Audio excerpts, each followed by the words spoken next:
Now, if there's one thing I hate in this world, it's a team that does not give the proper love to special teams that it needs, and the only way I get rectified is when that team, who seems to care less about the third phase of the game, gets demolished by this lack of care. So I want to talk about the team who ultimately absolutely eats horse ass at that third phase, the lolcows of the XFL so far, the Orlando Guardians. Now, you may be thinking I'm being a little bit harsh on our Floridian friends, but no, I think I might not be harsh enough. So I guess we'll start with my favorite play of the game of football, the punt, where all things considered, you know, they're doing all right, I guess, except for, oh, I don't know, they have 2 f***ing punts blocked.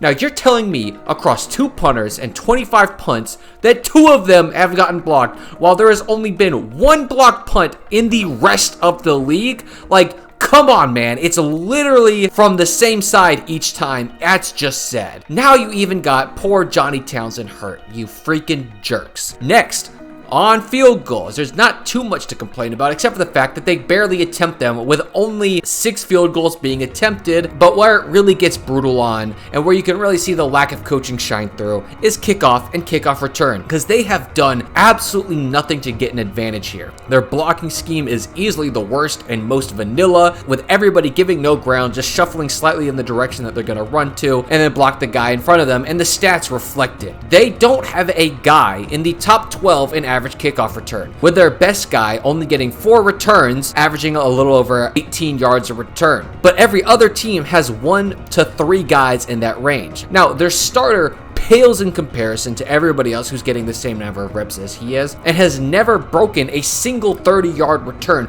despite everybody else hitting that number relatively easily in that range. And even when we look at the long returns, despite trying 5 different returners, most of them fail to even get a 15-yard return. On the flip side, their lack of innovation means their team isn't prepared to deal with the other team's innovation. And if you don't think that matters, look at how they played against the other boo-boo team of the league, the Vegas Vipers, where they allowed 2 40-plus yard returns that both turned into scoring drives in a game they lost by just 3 points. So it's miserable watching them play, but great job to everybody else for dunking on them.